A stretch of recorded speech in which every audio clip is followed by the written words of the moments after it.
Hello everyone, welcome back to our channel exam warriors. आज हम एक नई वीडियो के साथ आ गए हैं आप लोगों को यूसीसी की यूनिट 1 कंप्लीट कराने। तो आज जो हमारे टॉपिक हैं वो हैं टाइप ऑफ डेवलपमेंट। आज हम जो पढ़ेंगे वो टाइप्स पढ़ेंगे डेवलपमेंट के, क्या क्या टाइप्स होते हैं और थोड़ी और डिटेलिंग करेंगे स्टेजेस वगैरह के बारे में। स्टार्ट करते हैं अपना टॉपिक टाइप्स ऑफ डेवलपमेंट। तो टाइप्स ऑफ डेवलपमेंट जैसा कि आपको दिख रहा है 5 टाइप होते हैं हमारे डेवलपमेंट के। पहला कॉग्निटिव, दूसरा फिजिकल, तीसरा लैंग्वेज, चौथा मॉरल एंड पांचवा सोशल। ये पांचों ही डेवलपमेंट बहुत इंपॉर्टेंट होते हैं और ये पांचों ही इंटरलिंक्ड होते हैं। अगर इनमें से कोई भी एक डेवलपमेंट मिस हो जाता है या नहीं होता है तो वो बच्चे को फ्यूचर में या उसकी ऑल ओवर डेवलपमेंट में उसे अफेक्ट करता है। ठीक है, फिजिकली अगर बच्चा सही नहीं है तो वो उसकी डेवलपमेंट रुक जाएगी। लैंग्वेज अगर उसे नहीं आती, वो बोल नहीं पाता या सीख नहीं पाता, तो उसकी लैंग्वेज भी और वो मेंटली भी मतलब उसका जो डेवलपमेंट है वो सही नहीं हो रहा। मॉरल वैल्यूज़ बच्चे को सीखनी होती हैं, डेवलप करनी होती है। सोशल भी उसे सीखना होता है कि उसे कैसे रहना है, ये नहीं सबके सामने बदतमीज़ी से बात करनी है या ये बेसिक। ये 5 होते हैं। अब ये डेवलपमेंट में फिजिकल जो डेवलपमेंट है वो भी, उसके भी 2 पार्ट होते हैं। एक होता है ग्रोस मोटर और एक होता है फाइन मोटर। ठीक है, ग्रोस मोटर होता है जिसमें हम अपनी बड़ी मसल्स, बिग मसल्स का यूज़ करते हैं, और फाइन मोटर में छोटी मसल्स का यूज़ करते हैं। जैसे मैंने एग्जांपल जो लिया है वो रनिंग और राइटिंग का लिया है, इसलिए क्योंकि जब हम भागते हैं तो हम अपने बिग मोटर्स, क्या कहते हैं, बिग मसल्स को यूज़ करते हैं, पैरों की। ठीक है, लिखते हैं तो हम लोग अपनी राइटिंग छोटी उंगलियों से लिखते हैं ना, तो हम स्मॉल मसल्स का यूज़ करते हैं। जैसे एक एग्जांपल क्रिकेट का आप ले सकते हैं। जैसे कोई बॉलर है, वो बॉल कराता है तो अपनी ग्रोस मोटर और फाइन मोटर दोनों स्किल्स का यूज़ करता है, दोनों डेवलपमेंट का यूज़ करता है। अगर वो जब वो भागता है तो उसकी ग्रोस मोटर स्किल का यूज़ हो रहा होता है, और जब वो बॉल फेंकता है तो वो कितनी स्विंग होगी कितनी नहीं होगी, तो वो अपनी फाइन मोटर्स का स्किल का यूज़ करता है, क्योंकि वो अपनी उंगलियों से अंदाज़ा लगाता है कि उसे कितनी बॉल को स्विंग करना और कितना नहीं करना। अब आती हैं क्या स्टेजेस ऑफ डेवलपमेंट। बेसिक हमें 5 ही याद करने की ज़रूरत है, क्योंकि हमारे सिलेबस की 5 ही हैं। हमें 6th और 7th मैंने आपके नॉलेज के लिए लिख दिया है, अगर आप ये भी लिख देंगे तो आपके कोई मार्क्स नहीं कटेंगे। तो हमारी जो है स्टेजेस 7 हैं। तो पहली जो स्टेज है वो प्रीनेटल है, दूसरी जो स्टेज है वो इन्फेंसी है, थर्ड इज़ चाइल्डहुड। चाइल्डहुड के भी 2 पार्ट होते हैं, अर्ली चाइल्डहुड और लेटर चाइल्डहुड। ये मैं आपको डीप में समझाऊंगी अच्छे से, तसल्ली से, कि क्या है क्या नहीं है। और फिर है अडोलोसेंट, फिर adulthood stage and old age. ठीक है, प्रीनेटल कब से आता है? प्रीनेटल बर्थ से स्टार्ट नहीं होता। प्रीनेटल जो होता है वो कंसेप्शन टू बर्थ, मतलब जब मम्मा कंसीव करती है तब से लेकर बर्थ तक का होता है। इन्फेंसी जो होता है 0 to 2 ईयर्स का होता है। अर्ली चाइल्डहुड जिसे हम कहते हैं वो 2 to 6 ईयर्स का होता है। लेटर चाइल्डहुड जो होता है वो 6 to 12 ईयर्स का होता है। Adolescent we all know 12 to 19 years का होता है। सबसे खतरनाक होता है ये पीरियड डेवलपमेंट का। इसके बारे में भी हम अभी आगे थोड़ा बात करेंगे, एडोलोसेंस को भी थोड़ा डीप में समझेंगे। अडल्टहुड स्टेज जो होती है 20 to 60 ईयर्स की होती है।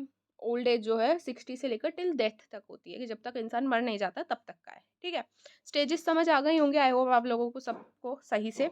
ये स्टेजेस हैं जो इंपॉर्टेंट है, और आपको ये ऐसे कैसे ही याद करना है, क्योंकि इनमें क्वेश्चंस ऐसे कभी कभी पूछ लेते हैं कि इन्फेंसी का एज ग्रुप बताओ क्या होता है, या लेटर चाइल्डहुड का एज ग्रुप क्या होता है। 1 मार्क क्वेश्चन में आ सकता है ऑब्जेक्टिव टाइप में। तो ऐसा है। अभी ये अडल्टहुड मैं आपको थोड़ा सा बाद में बताऊंगी, इससे पहले हम लोग ये पढ़ लेते हैं चाइल्डहुड। तो चाइल्डहुड जो है ये भी 2 पार्ट में होता है, मैंने आपको जैसे पहले भी बोला, अर्ली चाइल्डहुड और लेटर चाइल्डहुड। अर्ली चाइल्डहुड जो होता है वो 2 to 6 ईयर्स का होता है, और लेटर चाइल्डहुड जो होता है वो 7 to 12 ईयर्स का होता है। ठीक है, अब अर्ली चाइल्डहुड जो होता है इसे हम कह सकते हैं प्ले एज होती है। 2 से 6 साल तक बच्चा खेल कूद में ही कर रहा होता है ना। ज़्यादा कुछ उस पर पढ़ाई का भी बोझ नहीं होता 2 साल के बच्चे पे, 2-3 साल के बच्चे पे। प्री गैंग एज होती है। प्री गैंग एज मतलब वो पर्टिकुलर चूज नहीं करता कि मैं इसी को साथ खेलूंगा, या उसे जहाँ पे भी दिखता है ग्रुप बच्चों का खेलता है वो उनके साथ खेलने लग जाता है, उनके साथ गैंग अप कर लेता है। प्री स्कूल एज होती है, मतलब बच्चा स्टार्ट ही कर रहा होता है स्कूलिंग का, या प्री स्कूल जाता है, मोबाइल क्रचेस जाता है, या ऐसा ही होता है किंडरगार्टन्स वगैरह पे। Important for language development. इस टाइम पे बच्चा सबसे ज़्यादा लैंग्वेज को अपना डेवलप करता है, क्योंकि वो इमिटेट करता है जो भी उसके सामने, उसका सराउंडिंग एनवायरनमेंट में लोग लैंग्वेज यूज़ कर रहे होते हैं। कहते हैं ना कि जब बच्चा छोटा होता है तो उसके आगे अब्यूजिव लैंग्वेज, गाली गलौज, बदतमीजी से बात नहीं करनी चाहिए, क्योंकि वो बच्चा वही इमिटेट करेगा जैसा भी सामने वाला उससे बात करेगा। अब लेटर चाइल्डहुड जो है 7 to 12 ईयर्स का है। ठीक है, लेटर चाइल्डहुड गैंग एज होती है, 7 से 12 में स्कूल में बच्चे बना लेते हैं ना, गैंग बना लेते हैं अपनी, और उसके साथ ही खेलते हैं, कूदते हैं, लड़ाइयाँ करते हैं, मिल तू मुझे स्कूल के बाहर भसड़ मचा के रखते हैं, बस ये एज में पूरी भसड़ मचा के रखते हैं। स्कूल एज होती है, स्कूल में बच्चा जाता है, सीखता है, और में फ्रेंड्स मेक करते हैं। पीयर ग्रुप्स का सबसे ज़्यादा इन्फ्लुएंस होता है 7 से लेकर 18-19 साल तक की एज पे, क्योंकि अपने पीयर्स जो होते हैं ना, सराउंडिंग में जो फ्रेंड्स होते हैं, सबसे ज़्यादा उन्हीं की बातें सुनने जाते हैं।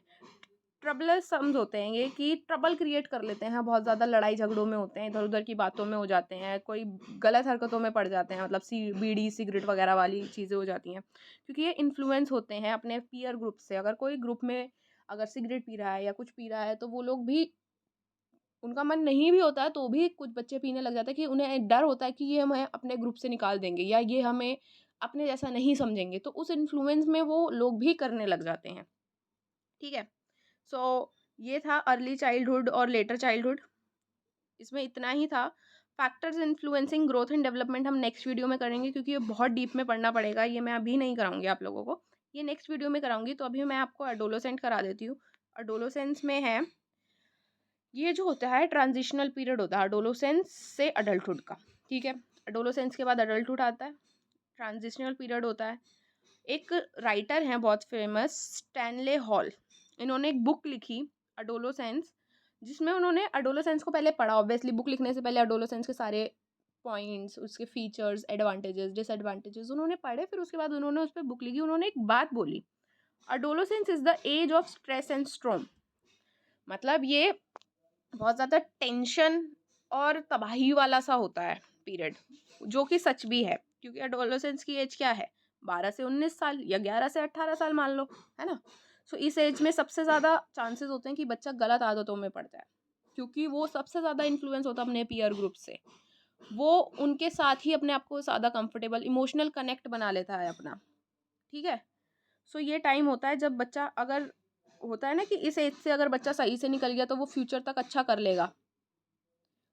इस एज में बच्चा सबसे ज़्यादा दोस्त बनाता है, सबसे ज़्यादा गलत आदतें अडॉप्ट कर लेता है, और लड़ाई झगड़े ये सब चीज़ें बहुत होती हैं इस एज में। तो ये एज जो है सबसे ज़्यादा स्ट्रेस की होती है। बाकी इसमें स्ट्रेस वो नहीं होता कि आपको पढ़ाई का बहुत स्ट्रेस है, बच्चा अपनी आइडेंटिटी भी ढूंढ रहा होता है इस एज में ना कहीं, क्योंकि एकदम से वो मिच्योर होने लगता है, धीरे धीरे धीरे धीरे उसका डेवलपमेंट हो चुका है सारी चीज़ों का, तो वो अपनी आइडेंटिटी ढूंढता है कि मैं कहाँ स्टैंड करता हूँ, अपने आप को इम्पोर्टेंस देने लगता है। अगर उसे वो इम्पोर्टेंस नहीं मिलती ना फैमिली से या पीयर ग्रुप से, तो वो इनसिक्योर हो जाता है। सो इसीलिए वो डिप्रेशन में भी जा सकता है। एडोलेसेंस की काउंसलिंग्स भी होती हैं बहुत सारी, सबसे ज़्यादा काउंसलिंग्स जो होती हैं वो एडोलेसेंस एज ग्रुप के बच्चों की होती हैं, क्योंकि इस टाइम में बच्चा सबसे ज़्यादा इनसिक्योर अपने आप को फील करता है, उसे सिक्योरिटी चाहिए होती है, उसे इम्पोर्टेंस चाहिए होती है, वो अपने लुक्स पे बहुत ध्यान देता है। और ये इसलिए भी होता है क्योंकि एडोलेसेंस में बहुत सारे हार्मोनल चेंजेस भी होते हैं, तो उनसे वो बहुत ज़्यादा डेवलप करने के लिए या अट्रैक्टिव अपने आप को बनाने के लिए वो गलत चीज़ें भी करने लगते हैं समटाइम्स, तो ऐसा होता है। ठीक है, सो ये बेसिक ये था इसमें टॉपिक में। बाकी थ्योरी चाहिए आपको इसकी, जैसे कॉग्निटिव की डेफिनेशन, फिजिकल डेवलपमेंट की डेफिनेशन चाहिए, तो कमेंट सेक्शन में आप कमेंट कर दीजिएगा। उसकी भी एक पीडीएफ में आपको बना के, पीडीएफ के थ्रू हुई, मैं उसमें से भी एक बार आपको समझा दूंगी। ये मोटा मोटा क्रक्स था, अगर आपको रिवीजन के लिए लेना हो या समझ नहीं आ रही हैं चीज़ें उसके लिए लेना हो, तो आप इसको रेफ़र कर सकते हैं आराम से। फैक्टर्स में मैं बता देती हूँ, मैंने लिख रखे हैं थोड़े से नहीं, यही इतने ही होते हैं 5 factors influencing growth and development. अब क्या फैक्टर हैं जो इन्फ्लुएंस कर लेते हैं ग्रोथ एंड डेवलपमेंट को? हेरिडिटी तो मस्ट है, बेसिक है, इंपॉर्टेंट है सबसे ज़्यादा। सोशल, इमोशनल, इंटेलिजेंस और बायोलॉजिकल और कॉन्स्टिट्यूशनल फैक्टर, ये फैक्टर्स हैं जो इन्फ्लुएंस करते हैं ग्रोथ और डेवलपमेंट दोनों को। ठीक है, ये जो है हम नेक्स्ट वीडियो में करेंगे, एक पूरा लेक्चर लेंगे इस पर, जिससे आपको ये अच्छे से समझ आ जाएगा, क्योंकि ये बहुत इंपॉर्टेंट पॉइंट है। इसके बाद हम हेरिडिटी एंड एनवायरनमेंट वाला टॉपिक करेंगे नेक्स्ट वीडियो में, जो भी हमारी आएगी। सो आई होप आप लोगों को ये समझ आया होगा और अच्छा लगा होगा। So please subscribe our channel, like the video, और आप लोगों का प्यार ही है जो आप वीडियोस पे व्यूज़ आते हैं, लाइक्स आते हैं, कमेंट करते हो आप लोग, तो बहुत अच्छा लगता है कि आप लोगों को समझ आ रहा है या हम लोग आपकी कुछ हेल्प कर पा रहे हैं। सो एग्ज़ाम वॉरियर हमेशा आपके लिए अवेलेबल है। आपको कोई भी क्वेरी हो, कोई पॉइंट हो, नहीं समझ आ रहा हो, ज़रूरी नहीं है एनटीटी से ही रिलेटेड या डीपीएससी से रिलेटेड, आप एसएससी का भी कुछ है या कोई और अदर एग्ज़ामिनेशंस का है, तो वो भी आप कमेंट सेक्शन में कमेंट कर दीजिएगा, उससे रिलेटेड क्वेरीज़ भी आपकी सॉल्व कर देंगे। सो या आज के लिए इतना ही, bye. I hope you all are good and मिलते हैं नेक्स्ट वीडियो में।